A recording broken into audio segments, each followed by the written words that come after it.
In 1981, Sharad Joshi, founder of Shetkari Sangatana, led an agitation of tobacco farmers in Nipani on the border of Maharashtra, shouting the slogan, "Beek Nako, Gamachi Dam Have." October 1989, Mahendra Singh Tiket, the Jat leader from Uttar Pradesh, led 5 lakh farmers on their bullock carts and tractors into Delhi, camping in Rajpath's boat club for days, demanding, "We want fair prices for our produce." Now protesting farmers from Punjab are once again besieging Delhi, but this time they seem to be demanding the exact opposite. Repeal the 3 laws passed by Modi government.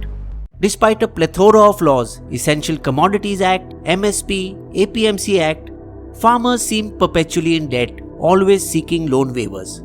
They seem to be at the losing end whatever happens. If there is a bumper crop, the market price drops because there is a glut due to lack of storage facilities, so he is a loser. He must sell before the produce rots. Unfortunately, approximately 1 lakh crore worth of produce annually that is not collected in time rots and is wasted. If there is a drought, then there is no crop to sell anyway, and again he is the loser. Even in normal times, most farmers cannot get the prices they seek. Though there are 6,630 APMC markets across India, many are just too far away from farmlands. The average area covered by an APMC is 496 square kilometers, much higher than the recommended 80. Even if they reach the APMC mandi, many are controlled by arthiyas or middlemen, even if they are procuring it on behalf of FCI or state agencies. If anyone visits an agricultural mandi for an auction, it's over before you can even blink your eyes. Everyone will buy potato at only 3 rupees a kilo. The government pays agents based on MSP, but the agent bought at below MSP, and the difference between 5 to 8,000 crore last year is pocketed by the arthiyas. If the going price is better in an adjoining district, our laws forbid farmers to trade across district borders. Faced with problems of distance and cartelization, small farmers who are 87% of India's agriculturists cannot profitably grow wheat and rice, on which 80% of the MSP budget is spent. And even though MSP is announced for 23 items, none of them are for fruit or vegetables. Farmers therefore end up selling their produce for whatever they can get to traders who go around picking up crops from the farmer's gate at well below MSP. But don't grudge these traders, they play an important role. Firstly, they collect like produce from different places and transport them to sorting centers. Then sort them according to product, size, quality and freshness. And then send them to different markets based on the ability to pay of each of those markets. Poor investment by private corporates in agriculture is the reason why only 10% of the country's agricultural produce is processed. Because of the Essential Commodities Act, made in a time of food scarcity soon after independence in 1955, prohibits the stocking of some items above a certain quantity by any agency other than the state. Even though India is no more food scarce and in fact exports rice and wheat to other countries, industry is scared to set up infrastructure like cold storages and supply chains that may suddenly be disrupted by government dikkats. It is to break this quagmire that BJP passed 3 bills. The first, to end the monopoly of APMC, giving farmers multiple market options, the Trade and Commerce Bill. The second bill empowers farmers to get into agreements with corporate houses who can assure them a guaranteed price. The final bill is an amendment to a 6-decade-old law that can spur private investment into agriculture, the Essential Commodities Amendment Bill. Punjab's government in particular, however, is protesting these reforms. Union Food Processing Industries Minister Harsimrat Kaur of Shiromani Akali Dal quit the government. The main reason for Punjab's protest is that they earn 3,000 crore annually through a 8.5% market fee and cess, which they may lose if farmers sell outside APMC markets. Meanwhile, Punjab's large and wealthy farmers who mainly grow MSP crops fear that if the government stops collecting this tax, they will have no incentive to offer the safety net of MSP. As compared to just 12% nationwide, 95% of Punjab's farmers sell their paddy at MSP. They fear losing this benefit.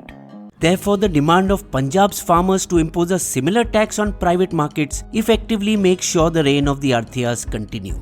It does not help the government's case that against the very spirit of these reforms, the centre banned onion exports due to rising prices, denying farmers the benefit at the same time they were trying to convince them otherwise. Then earlier in June, they reduced import duty on lentils and pulses to 10%, then raised it to 30% in August, and then reduced it again mid-September, curbing the freedom of farmers to charge free market prices. It seems that this intervention in food prices is to protect cities from high food inflation at the expense of farmers, something that must stop. Prime Minister Modi has been unable to completely fulfill his 2014 promise of implementing the Swaminathan Committee's recommendation. MSP must be made to equal 1.5 times the cost of cultivation. Therefore, despite his repeated assurances to farmers, he has not managed to convince them. I said it earlier and I say it once again, the system of MSP will remain, government procurement will continue.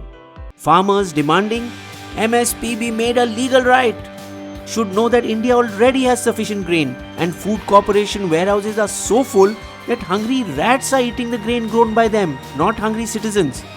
However, the government needs to take farmers into confidence and convince them that reforms will help them as well as the country. This will eventually happen as the reforms encourage industry to enter into contracts with farmers for 1 to 5 crop seasons and agree to a purchase price prior to the sowing. PepsiCo, for its Lay's potato chips brand, already works with 27,000 farmers across states, providing best quality seeds, assuring buyback prices even in a glut situation. 98% of farmers who worked with them continue their association, proving that corporate houses are not the devil they are made out to be. Even though clauses 11-12 of the Congress 2019 manifesto and Punjab's own commissioned committee explicitly recommending similar reforms, Punjab formally passed its own 3 bills to counter the government and threatened, if anyone sells or purchases wheat or paddy below MSP, we will throw them in jail. In Maharashtra, despite Congress NCP controlling 305 APMCs with a turnover of 45,000 crore, they have not yet been vocal against the laws.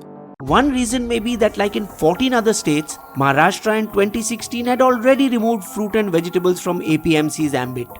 But even though 1,165 private licenses were issued to buy directly from farmers and 60 private markets set up in Maharashtra, APMC's turnover was still 5 times all the others.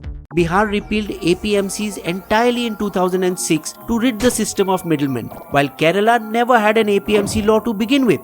However, none of these bills in isolation will end up reforming the system. It is only when reforms in all 3 are taken together that any change will be seen. These reforms may also discourage farmers from growing water-guzzling crops like maize and sugarcane that have led to severe groundwater depletion in states like Punjab, an issue acknowledged by the present Punjab government. By diversifying into horticulture crops using only a third of the groundwater that farmers in Punjab do, farmers in Karnataka realize higher gross returns of 1 lakh rupees per acre with lower holding-sized farmland. Bihar farmers have diversified into makhana, foxnuts, and Saurashtra's into passion fruit, which give a better return per acre. If even some of Punjab's farmers were to move away from growing paddy because of this reform, it will visibly lessen Delhi's pollution. Markets already expect 20% of mandi arrivals to shift outside of APMC as trade volumes on electronic platforms are expected to grow. Large food processors can offer farmers a better price by cutting down on intermediaries.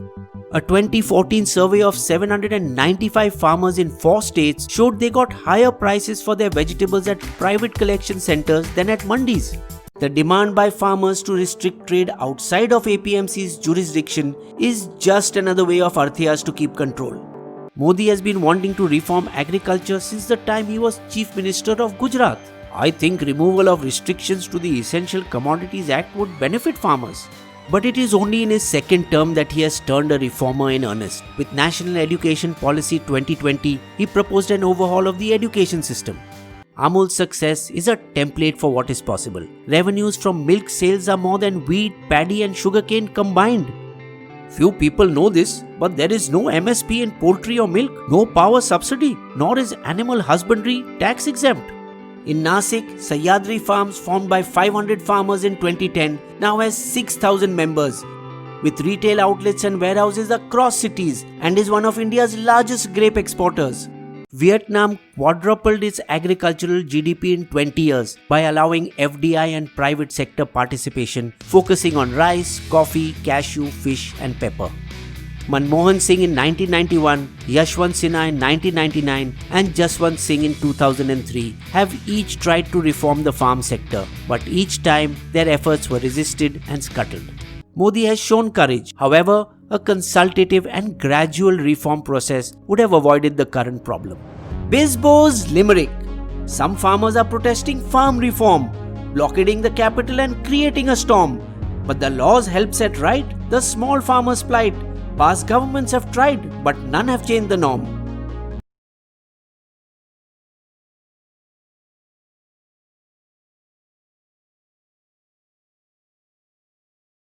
Subscribe to Bisbo and click on the bell icon to get notified whenever Bisbo releases a new video. Sources of all our information is listed in the video description section.